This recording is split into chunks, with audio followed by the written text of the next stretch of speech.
క్రీస్తునందున్నటువంటి దేవుని పిల్లలందరికీ దేవుడి యొక్క ప్రాంతాన్ని ప్రేమించి తన యొక్క వర్తమానాన్ని, తన యొక్క సందేశాన్ని నశించిపోతున్నటువంటి మనుషులకు తెలియచేసి నిత్య జీవాన్ని పొందేటువంటి సత్య సువార్తను దేవుడు ఈ గ్రామానికి తెచ్చి ఉన్నాడని నమ్ముచున్నాం. ప్రభువైన క్రీస్తు ఈ లోకానికి వచ్చి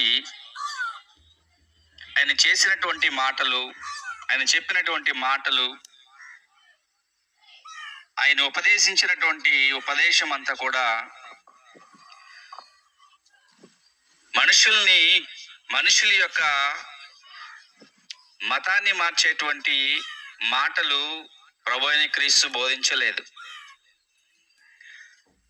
యేసుక్రీస్తు ప్రభుల వారు ఆయన మాట్లాడినటువంటి మాట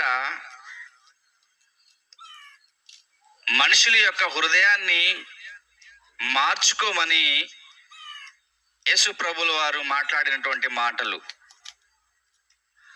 హృదయాన్ని మార్చుకోవాలి, హృదయ యొక్క ఆలోచనలు మార్చుకోవాలని దేవుడు లేక ప్రభువైన క్రీస్తు తన యొక్క సందేశాన్ని మనకు వినిపిస్తూ ఉన్నాడు. మనిషిలా బ్రతకాలి అంటే, మనిషి దైవ లక్షణాలు కలిగి బ్రతకాలి అంటే,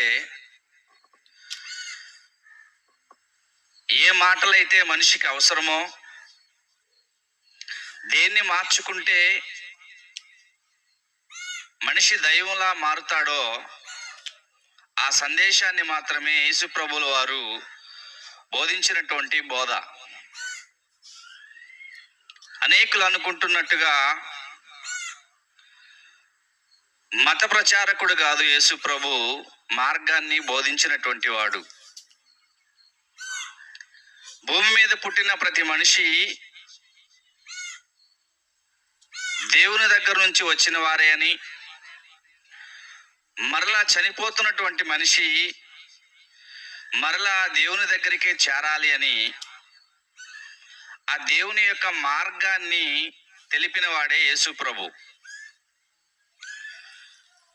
కనుక మరణిస్తున్నటువంటి ప్రతి మనిషి ఆ మార్గాన్ని కనుగొని మరలా దైవం దగ్గరికి చేరాలి అంటే, భూమి మీద బ్రతుకున్నటువంటి కాలంలో హృదయాన్ని మార్చుకోవాలి అని యేసు ప్రభుల వారు చెప్పారు.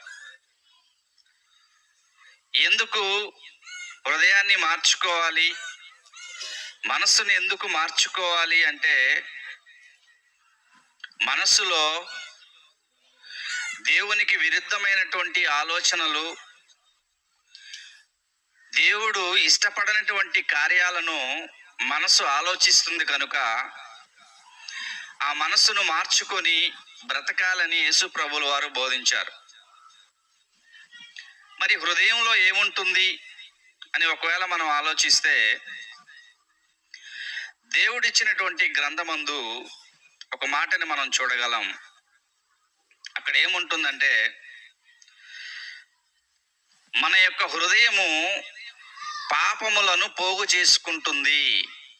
పాపాన్ని ఏం చేస్తుందంట? హృదయము పోగు చేసుకుంటుందట.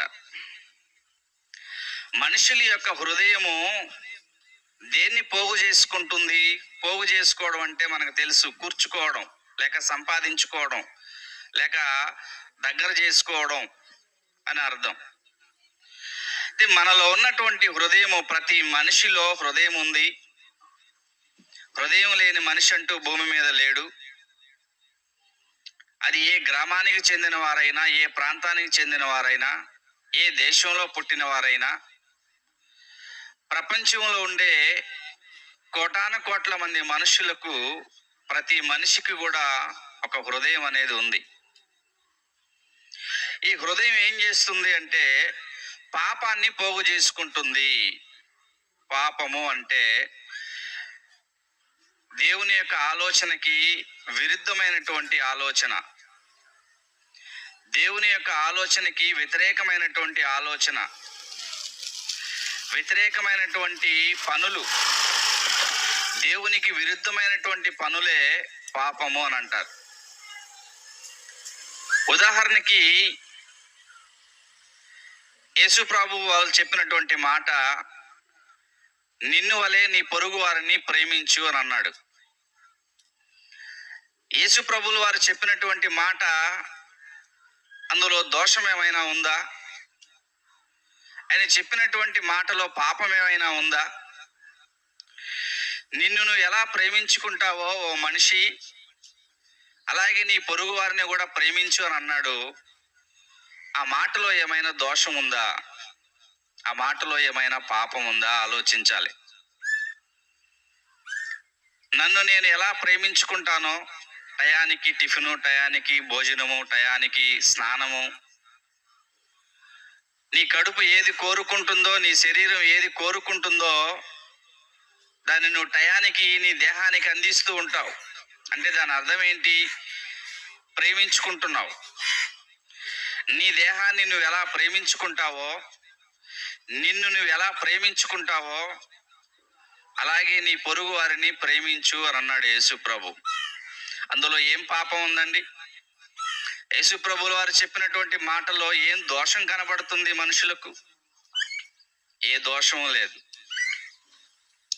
ప్రతి వారిని ప్రేమించు అని అన్నాడు, ప్రతి వారికి సహాయం చేయమన్నాడు, ప్రతి వారిని ఆదరించమని అన్నాడు, విధవరాలని ప్రేమించండి అన్నాడు, వారికి కావలసినటువంటి అవసరతల్లో వారికి సహాయం చేయమన్నాడు, తల్లిదండ్రులు లేని దిక్కులేని పిల్లలకు సహాయం చేయమన్నాడు, వాళ్ళని ఆదరించమన్నాడు. మరి ఇవన్నీ మంచి మాటలు కాదా? చెడు మాటలు అంటారా? లేదు కదండి. మరి యేసు ప్రభులు వారు చెప్పినటువంటి మాట అదే. కానీ మనుషుల యొక్క హృదయము దేన్ని పోగు చేసుకుంటుంది అంటే పాపాన్ని పోగు చేసుకుంటుంది. యేసు ప్రభు నిన్ను వలె నీ పొరుగు వారిని ప్రేమించు అని అంటే నీ హృదయం ఏం చేస్తుందంటే నిన్ను నువ్వు సంతోషపడడానికి నీ పొరుగు వారిని దోచుకో అంటుంది. నీ పొరుగు వారిని ఏం చేయమంటుంది? నీ హృదయం దోచుకోమంటుంది. డబ్బుకి ఆశపడి ఇవాళ మనిషి ఎన్నో అరాచకాలు చేస్తున్నాడు, ఎన్నో నేరాలు చేస్తున్నాడు, ఎన్నో ఘోరాలు చేస్తున్నాడు. ఎందుకు అటువంటి నేరాలు ఘోరాలు మనిషి చేయడానికి ఎందుకు పాల్పడుతున్నాడు? కేవలం ఆ డబ్బుకు ఆశపడే కదా. అప్పుడు తన హృదయం దేన్ని పోగు చేసుకుంటుంది అంటే పాపాన్ని పోగు చేసుకుంటుంది. ప్రతి మనిషిని ప్రేమించమన్నాడు యేసు ప్రభు, అది హృదయాన్ని మార్చుకో అంటున్నాడు అలా. కానీ మనిషి యొక్క హృదయం ఎలా ఉంది అంటే పాపాన్ని పోగు చేసుకునే హృదయం కలిగిన వాడై ఉన్నాడు ప్రతి మనిషి. ఎవరు దేవుడు చెప్పినట్టుగా బ్రతకాలని ఆశ కలిగి ఉన్నారు?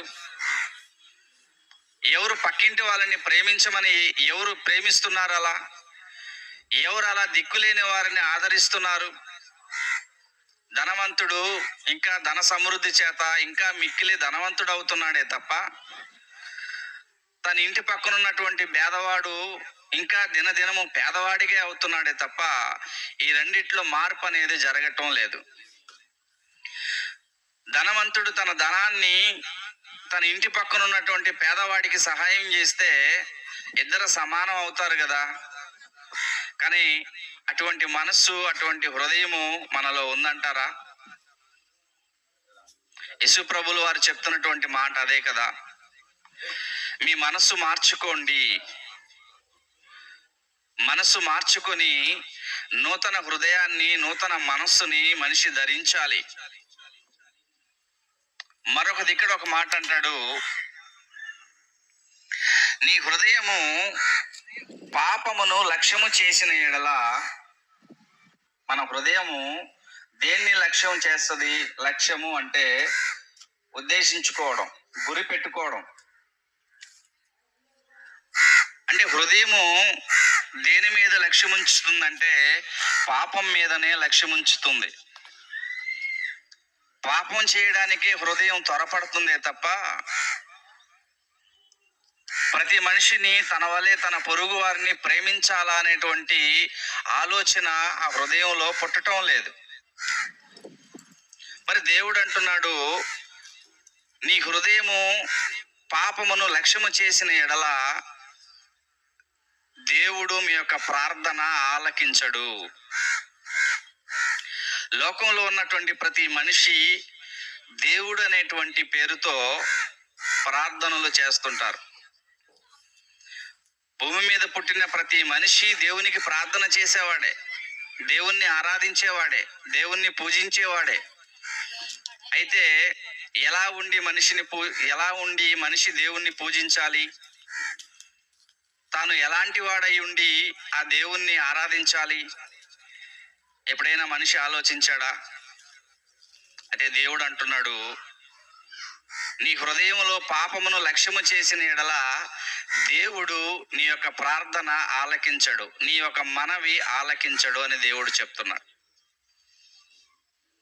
ప్రతినిత్యం దొంగతనాలకు పాల్పడిపోయిన మనిషి, దొంగతనాలతోనే తన యొక్క జీవనాన్ని కొనసాగిస్తున్నటువంటి మనిషి గుడికి వెళ్ళి దేవునికి ప్రార్థన చేస్తే ఆ ప్రార్థన దేవుడు ఆలకిస్తున్నాడా లేదా అన్నది మనం గుర్తించాలి కదా, మనం గమనించాలి కదా. ప్రార్థన చేస్తే దేవుడు ఆలకించేస్తున్నాడని మనం అనుకుంటున్నాం. ఆ భ్రమలో మనం బ్రతుకుతుంటామే తప్ప నిజానికి మన ప్రార్థన దేవుడు ఆలకిస్తున్నాడా లేదా అన్నది మనం ఆలోచించాలి, మనం తెలుసుకోవాలి.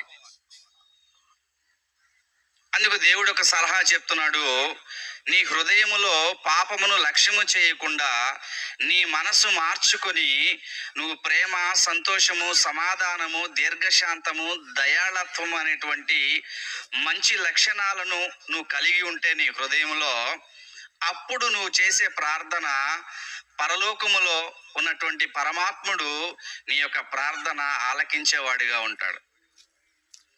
మన బ్రతుకుని మార్చుకోకుండా మన పక్కింటి వాళ్ళు ఎదుగుతూ ఉంటే చూసి ఓర్చుకోలేక ఈర్ష్యతో, అసూయతో బ్రతుకుతూ మరలా దేవుడు అని ప్రార్థన చేస్తుంటే ఆ ప్రార్థన దేవుడు ఎలా ఆలకిస్తూ ఉంటాడు అనుకుంటున్నారు?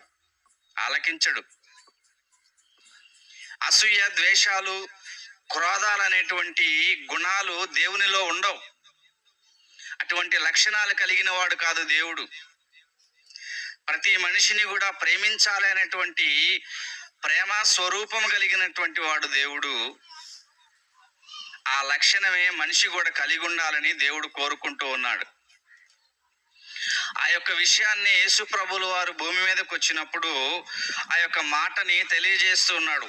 మీరు మనస్సు మార్చుకోవాలి, నూతన హృదయాన్ని మీరు ధరించుకోవాలి. ఇప్పుడు నూతన హృదయంలో మనం ఏం ఉంచుకోవాలి? నూతన హృదయంలో మనం ఏం ఉంచుకోవాలి అంటే పాపాన్ని తీసివేసుకొని దేవుడు ఏ లక్షణాలు కలిగిన వాడో ఆ లక్షణాలను మన హృదయంలో పదిలపరుచుకోవాలి. దేవుని యొక్క లక్షణాలు ఏంటో మనిషి తెలుసుకోవాలి, ప్రయత్నం చేయాలి. ఈ సృష్టిని చూడండి, ఈ సృష్టిలో పుట్టినటువంటి ప్రతి సృష్టము దేవుడు మన కొరకు నిర్మించినటువంటి సృష్టి ఇది. దేవుడు మన కొరకు సృష్టించినటువంటి ఈ సృష్టిలో ప్రతిది కూడా మనం తిని అనుభవిస్తూ ఉన్నాం. కోడి తన కోసం తాను బ్రతకటం లేదు, చేపలు వాటి కోసం అవి బ్రతకటం లేదు, జంతువులు వాటి కోసం అవి బ్రతకటం లేదు. అవన్నీ కూడా మనుషులైనటువంటి మన కొరకే అవి బ్రతుకుతూ ఉన్నాయి. ఈ దేవుడు ఈ యొక్క ప్రకృతిని కలిగి చేసిన తరువాత ఈ ప్రకృతిని అనుభవించడానికి మనల్ని దేవుడు కన్నాడు. మనము అనుభవించడానికి మాత్రమే ఈ ప్రకృతి ఉంది. ఈ ప్రకృతిలో ఉన్న ప్రతి దాన్ని మనం తింటూ తాగుతూ మనం జీవించాలని దేవుడు ఆలోచన కలిగి ఉన్నాడు. మరి దేవుడు ఈ ప్రకృతిని మనకు దయచేసి అందులో ఉన్నటువంటి సమస్తము మన కోసమే బ్రతకాలని, పక్షులు అవన్నీ మన కోసమే, జంతువులు మన కోసమే, కోళ్ళు మన కోసమే, చేపలు మన కోసమే, సమస్తము మనుషుల కోసము ఈ సృష్టిలో ఉన్న సమస్తము బ్రతుకుతూ ఉన్నాయంటే మరి దేవుడు వాటికి ఇచ్చినటువంటి ఆజ్ఞ, తన పిల్లలైనటువంటి మన కొరకు కోడి బతుకుతూ ఉండాల, గుడ్లు పెడుతూనే ఉండాల. నేను గుడ్లు పెట్టను, పొదిగి పిల్లలను చేయను అని ఏ కోడి అనటం లేదు కదా. ఎందుకంటే దేవుడు వాటికి ఇచ్చినటువంటి ఆజ్ఞ మనుషులైనటువంటి మన కొరకు అవి బ్రతుకుతూ ఉండాలి. కనుక ఈ సృష్టిని మనం ఆలోచిస్తూ ఉన్నప్పుడు ఈ సృష్టిలో ఉన్న సమస్తము ఇవన్నీ మన కోసం ఆహారంగా అవ్వడానికి దేవుడు వాటిని కలుగు చేశాడంటే దేవుడు ఎంత దయా దాక్షిణ్య పూర్ణుడో మనం ఆలోచించాలి. దేవుడు ఎంత దయగలవాడో మనం ఆలోచించాలి. ఎంత ప్రేమ గలవాడో మనం ఆలోచించాలి. ఒక 2-3 రకాల ఆహార పదార్థాలను మాత్రమే భూమి మీద ఉంచొచ్చుగా దేవుడు లక్షలాది రకాల ఆకుకూరలను, కాయగూరలను, మాంసాహారాలను, పక్షులను, వీటన్నిటిని ఎందుకు దేవుడు కలుగు చేశాడు? దాని అర్థం ఏంటి అంటే ఇన్ని రకాలను దేవుడు కలుగు చేయడంలో ఒక ఉద్దేశం ఏంటంటే అంతగా మనిషిని దేవుడు ప్రేమిస్తున్నాడు, అంతగా మనిషిని దేవుడు ప్రేమిస్తున్నాడు అని అర్థం. అప్పుడు వాటినన్నిటిని రోజు మనం ఆరగిస్తూ ఉంటాం, వాటినన్నిటిని మనం రోజు తింటా ఉంటాం. తినేటప్పుడు మనం ఏమి జ్ఞాపకం చేసుకోవాలంటే, తినే ప్రతి మనిషి ఏమి జ్ఞాపకం చేసుకోవాలంటే దేవుడు నన్ను ఎంతగా ప్రేమించి ఇన్ని రకాలైనటువంటి ఫలాలని దేవుడు నాకు అనుగ్రహించాడు, ఇన్ని రకాలైనటువంటి ఆహారాన్ని దేవుడు నాకు అనుగ్రహించాడు, దేవుడు నన్ను ఎంతగా ప్రేమించాడో ఈ పదార్థాలను బట్టి మనం దేవుని యొక్క ప్రేమని గుర్తించగలం. కనుక అటువంటి లక్షణాలు కలిగి మనిషి జీవించాలని యేసు ప్రభువుల వారు భూమి మీదకి వచ్చి తన యొక్క సందేశాన్ని లోకంలో 2000 సంవత్సరాలకు ముందు వినిపించినటువంటి మాటలు. అందుకే ఆయన అంటున్నాడు రావడంతో భూమి మీదకు, మీరు మనస్సును మార్చుకోవాలి, హృదయాన్ని మార్చుకోవాలి. ఎందుకు ప్రతి మనిషి హృదయాన్ని మార్చుకోవాలి అంటున్నాడంటే హృదయములో దేవునికి వ్యతిరేకమైనటువంటి పాప హేతువులు ఉన్నాయి, పాపానికి సంబంధించిన ఆలోచనలు ఉన్నాయి, దేవునికి వ్యతిరేకమైనటువంటి ఆలోచనలు ప్రతి మనిషిలో ఉన్నాయి. వాటినన్నిటినీ తీసివేసుకొని ప్రతి మనిషి దైవ లక్షణాలు కలిగి జీవించాలని ఆశపడుతూ ఉన్నాడు. అలా మనిషి దైవ లక్షణాలు కలిగి జీవిస్తే ఈ లోకంలో నేరాలు ఘోరాలనే జరగవండి. ఇవాళ టీవీ ఓపెన్ చేసినా, న్యూస్లు ఓపెన్ చేసినా, న్యూస్ పేపర్లు మనం చదివినా ఎన్నో రకాలైనటువంటి నేరాలు, ఎన్నో రకాలైనటువంటి ఘోరాలు.